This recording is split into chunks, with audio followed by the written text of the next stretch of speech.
So I'm a big calendar person. I really like having a deadline. When I started writing this book, my due date's in like 4 weeks or something like that. And it's not like I look at it frequently, but it's just out there. Yeah, it's just this thing that gets put into your psyche, and somehow you can work backwards so much easier from a date. So it sounds so silly, but most humans will say, well, in 1 year or 3 years or 5 years. I'm like, put it on your calendar, like whatever that actual timeline is, and then try to work backwards. And then for most goals, I believe in short-term goals, 100%, maybe daily, weekly, monthly, annually, but 3 or 5 year goals, who knows? So like I might have a really big vision for 10 years or 20 years, but as I get closer, I might realize, oh God, actually, nope, that's not what I want. So allowing yourself that freedom to not want to be the hot, sexy, rich millionaire with Bentleys, and instead say, oh no, what I actually want to do is I want to talk about what I want to talk about, with whom I want to talk about, owning companies I want to, and having no master. That's what rich looks like for me. And if you had stuck with your original goals, that wouldn't have been the case. Need motivation? Watch the top end in the Lead Nation. Hey, it's Evan Carmichael, and I make these videos because I need it. I need it for me, because I don't wake up every day and say, yes, let's go conquer the world. No, I wake up and I need that external motivation to match my internal motivation. When I see somebody who's doing amazing things, it makes me just want to play a bigger game. And so I hope that today's video makes you want to play a bigger game too, because your message matters, and let's get it out to the world. So today, let's learn from one of the best, Codie Sanchez, and my take on her top 10 rules of success. Enjoy.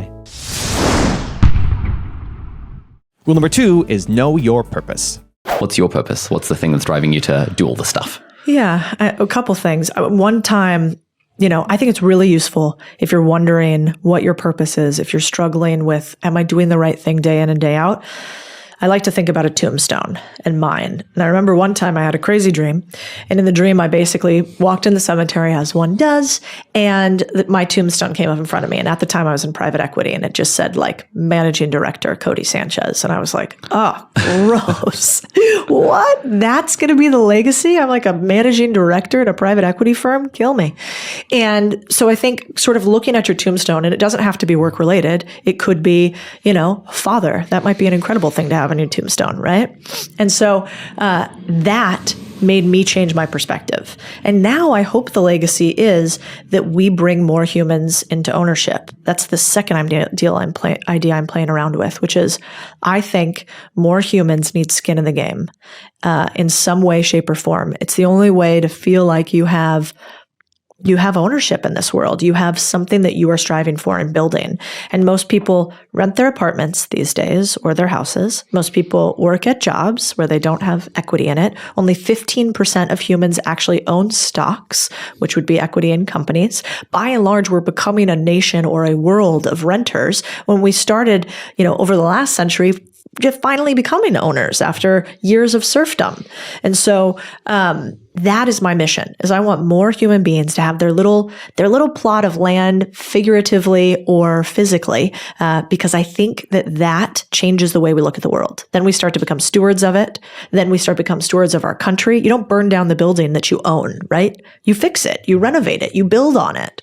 So that's what I hope our mission is. I hope when I'm dead, I hope there's a bunch of people that would never have owned anything and now own something, and they get to pass that on to the next generation. Because otherwise, just the guys at the top own everything. I mean, 1 out of 4 houses last year got bought by 3 companies in the US. Single family houses. We don't even own our homes anymore. And so that, I think, needs to change.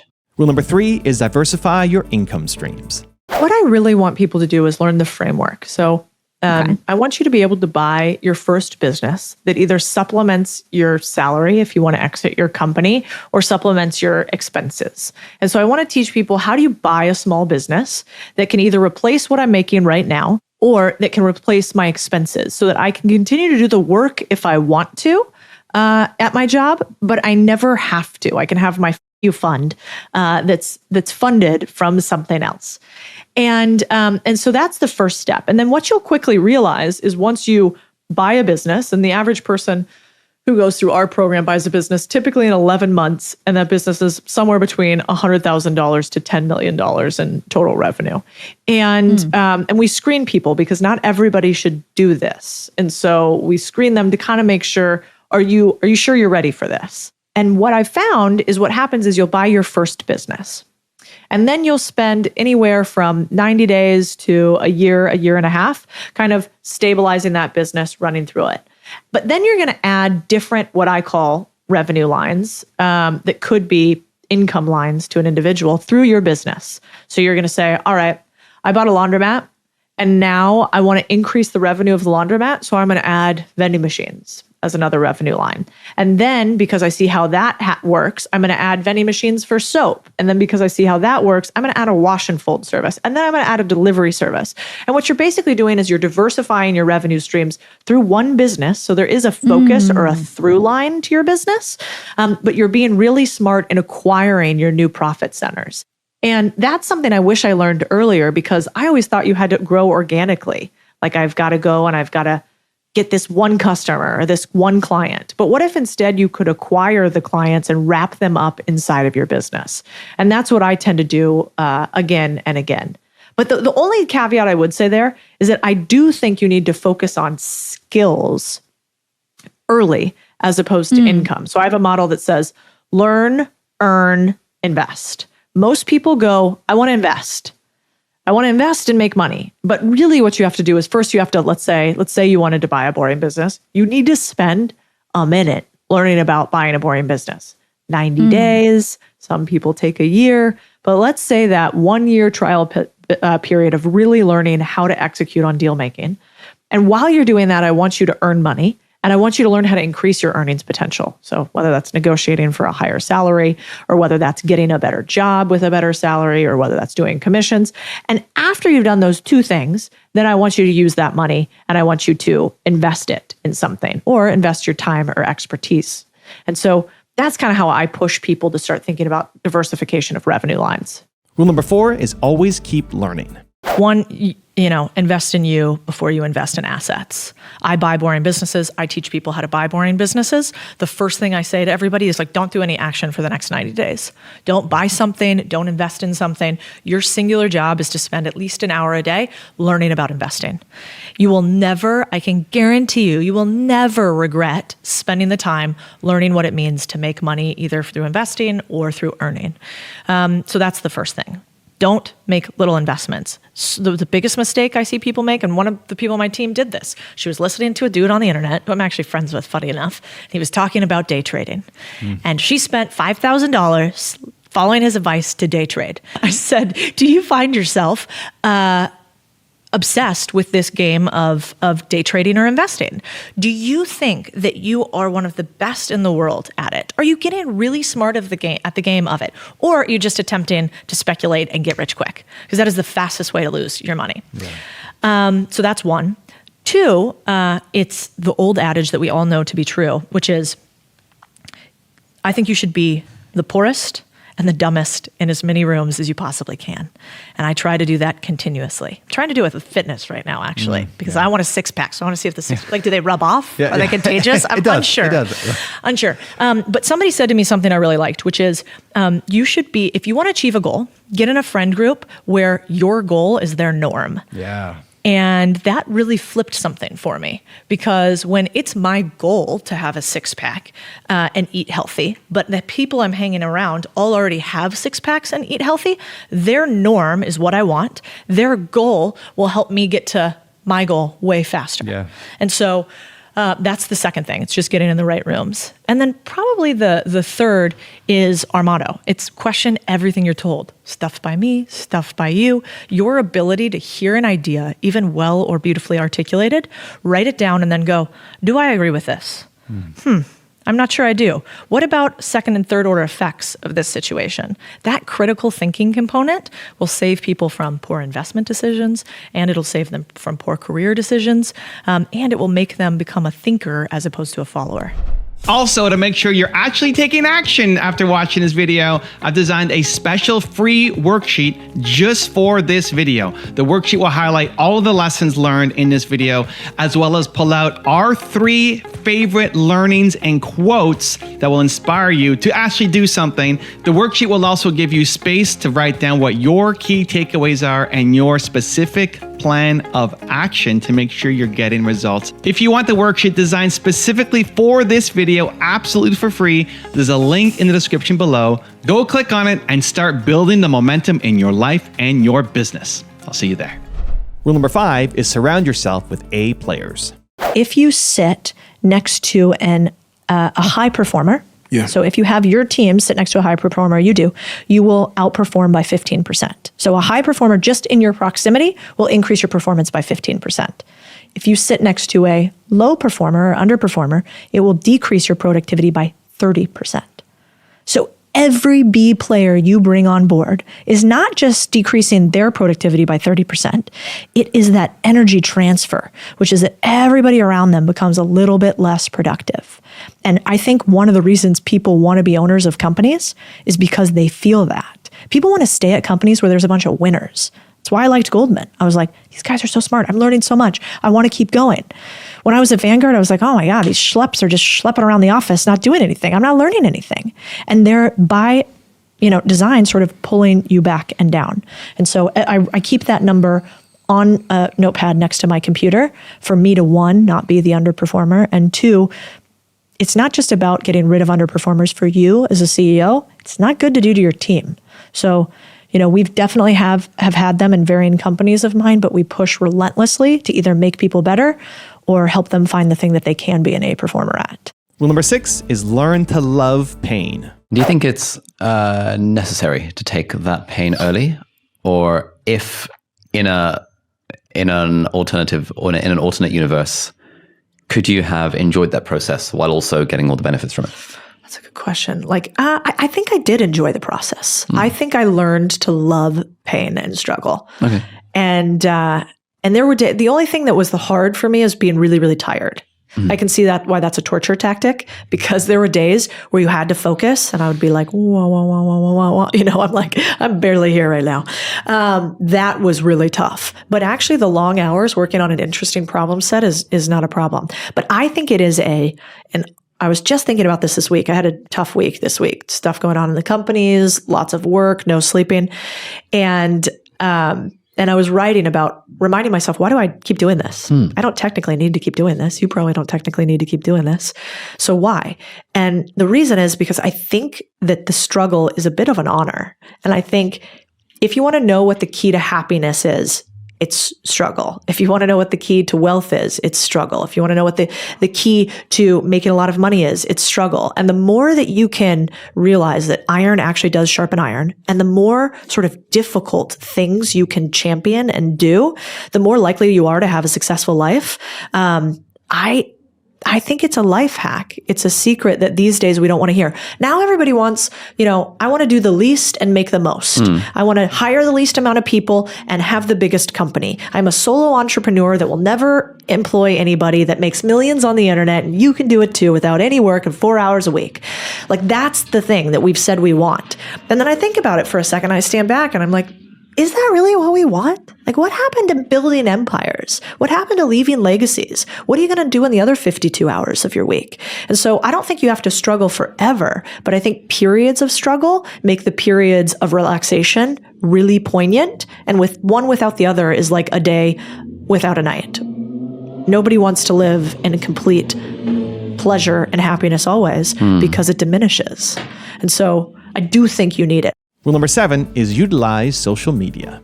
You are putting a lot of effort into social media. I am putting a lot of effort into social media. No. Why are you doing it? What's the point of growing this? Is this just ego? Is it, because there's probably a little bit that definitely drives me. But why do you do it?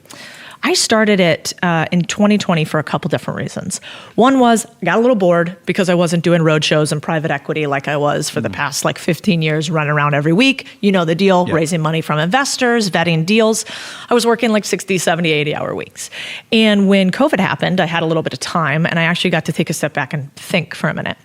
And in that period, I was trying to think about leverage. So basically, what is the highest leverage activity for my time that I could spend in this moment?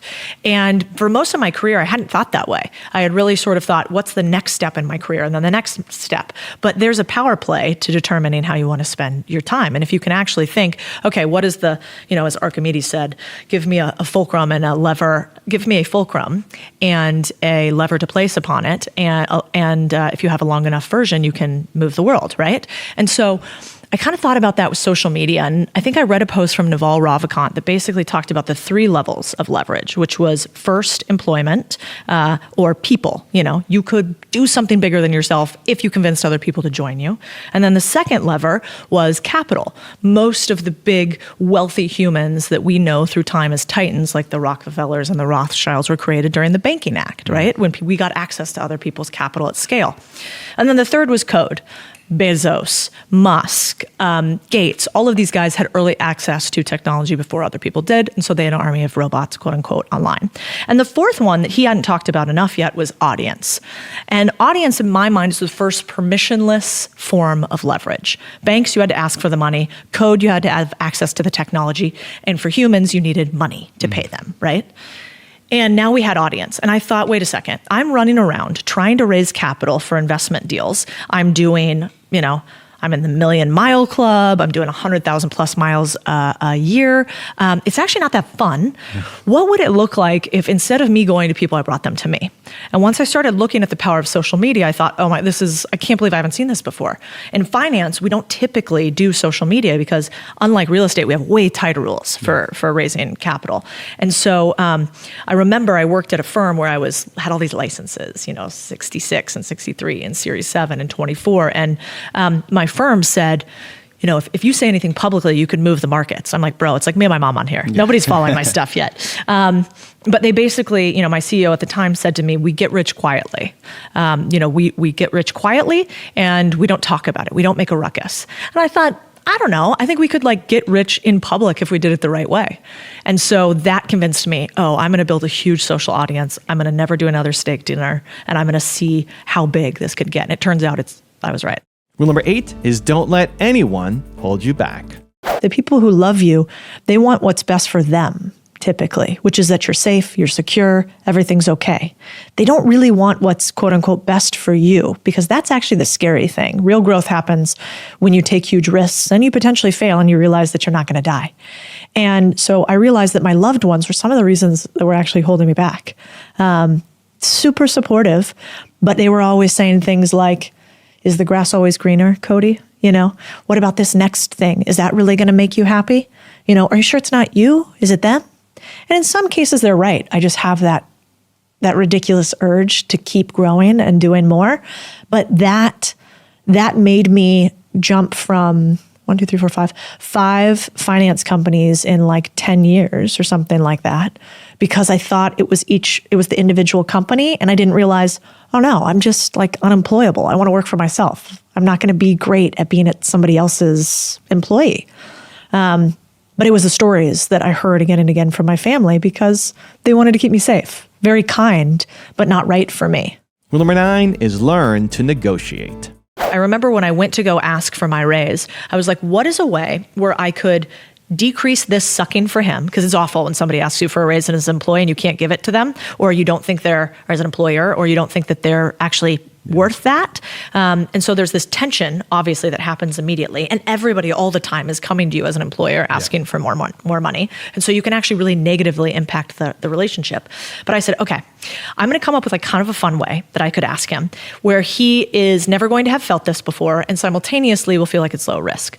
So I searched around on the internet and I kind of found this idea of, I got a cocktail napkin, and on the cocktail napkin, I wrote on it a couple numbers. The first number was the growth that I was going to have in the business. I think it was from a revenue perspective. The second number was what our profits were going to be in the business that I was working in my little lane. And then the third was what I wanted. And I pulled the napkin out in a meeting with Andy, and I'm all sweaty and I'm nervous. And I said, Andy, somewhere I read that any idea worth having at some point was written on a cocktail napkin. And so I said, I want to earn more money at this company, but I fully understand that in order to earn more money, I have to make more money for the company. So I brought you an idea for what I think I could increase and grow within the company that would be really material to you. And if I did those things, maybe I could make this number at the bottom. And if that number isn't right for you, I'd love to have a conversation on what it would take for me to get to that bottom number, and we could adjust the top ones. And he kind of like looked at me, he's like, Matt, like what's wrong with, it's just like defused the situation. Yeah. And so as an employee, those little negotiation tactics, I did them at least once a year, and sometimes I did them biannually if I was really killing it, led me to being one of the better paid people pretty consistently. And then I always usually asked for any ability to co-invest in deals we were doing. So it was like, I'm going to put I believe in what we're doing so much here. I'd like to put my money into a deal. I'm not asking you for anything. I'm asking for you to like, maybe let me put $5,000 in. And that led to me accelerating my cash faster. Super cool. And rule number 10, the last one before some very special bonus clips, is take big risks. What advice would you give to 16-year-old Codie, who maybe she's got $1,000 through mowing the lawn and through tutoring maths or something, and she's got $1,000 and she's like, I want to invest this $1,000. How would you approach that conversation with your younger self? Well, I'll tell you what I tell my cousins now who are right about that age. So to my 16, 18-year-old cousins, I say, take the big risk now while you have no responsibility. The more responsibility you get, the scarier the risk becomes. When you have kids, when you have a mortgage, when you have a big paycheck that you could lose, it's scary to go start a business, to think about buying a business, to think about being the operator in a business. But when you're young, you should take all the risk humanly possible because failure doesn't really matter when you're young.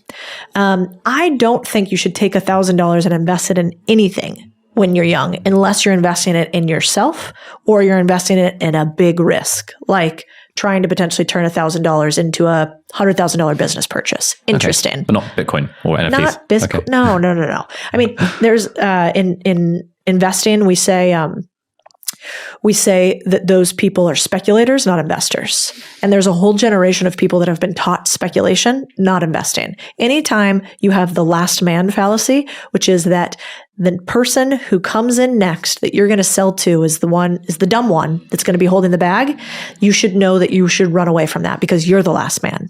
We don't want to be a nation of people who are trying to kind of dupe people into being the next person to buy it at a higher valuation than we did. We want to have assets that are so good that you think like Warren Buffett and you want to hold them for 30 years. You have to pry that business out of my cold, dead hands because it's a great business.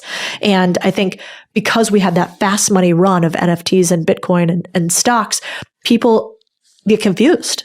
And, the other thing that's so true is really good finance people who trade stocks have something called a black box. They don't even tell their salespeople that go and rep their product what's inside of their algorithms. It's firewalled. You can't see inside. Why? Because I would never tell somebody my unfair advantage that everybody else could go replicate immediately if trading is the way that I make money. So anybody that teaches trading online is totally full of it, in my opinion, because if they had great secrets, they would never share them. They'd just pile as much money as humanly possible into it and buy a bunch of Bentleys. And so I'm really cautious on speculators and I'm really bullish on ownership. So how might said 16-year-old or said cousin actually invest that $1,000? You invest it in yourself. I think you need to learn at that point. You have to learn, then you increase your earnings, then you invest. No 16-year-old should be taking their $1,000 and putting it in the S&P, in my opinion. They will make so much more money by taking that $1,000 and going and learning how to create a bunch of YouTube videos, or going and learning how to buy businesses, or going and learning how to talk to people and negotiate. Whatever the case may be, I would take the $1,000 and I would consider it your little MBA money.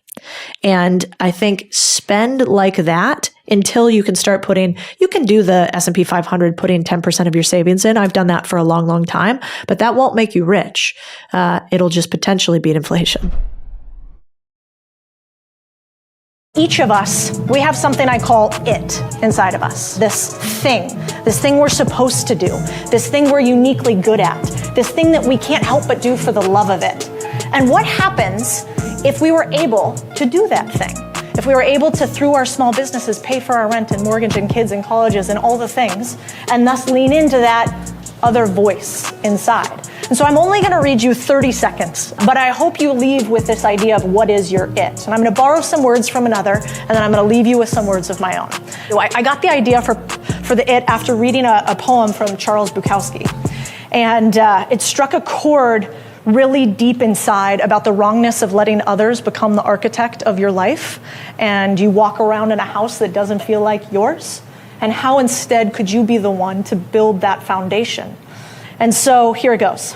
If it, and by it I mean what you choose to dedicate your life to, doesn't flow out of you like blood from a mortal wound, don't do it. If it doesn't stream rivers, don't do it. Find the thing whose tide cannot be stemmed. We each have it, we each just need to find it, and then more importantly, perhaps summon the courage to do it. I got this from this poem, So You Want to Become a Writer, from Bukowski.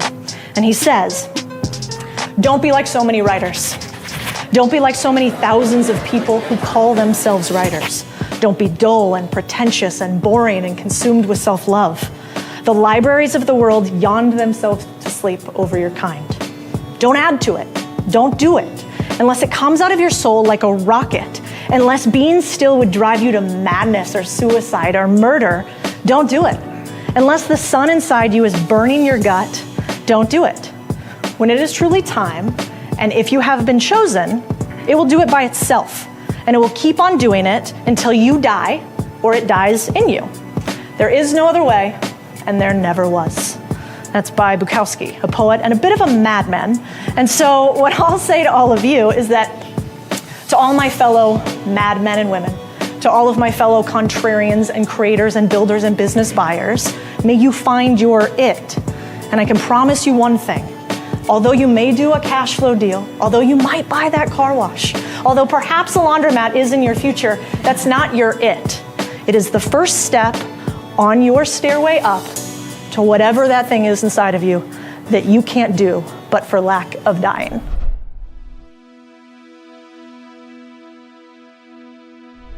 Because you made it this far in a video, I want to celebrate you. Most people start and don't finish. Most people never actually follow through. Most people say they want something, but they don't ever do the work to actually get it. But you are different. You are special. Believe Nation, you made it here all the way to the end, and I love you. So as a special celebration, if you put a hashtag believe down in the comments below on this video, I will showcase you and celebrate you somewhere on the screen in a future video because you are awesome. For 10 more amazing rules from Sarah Blakely, check out the video right there next to me. I think you'll love it. Continue to believe, and I'll see you there. I say that more than anything, you've got to get to the point and you've got to give the what's in it for them very concisely and very quickly. So with differentiating yourself, I'll use an example. I always say you've got to differentiate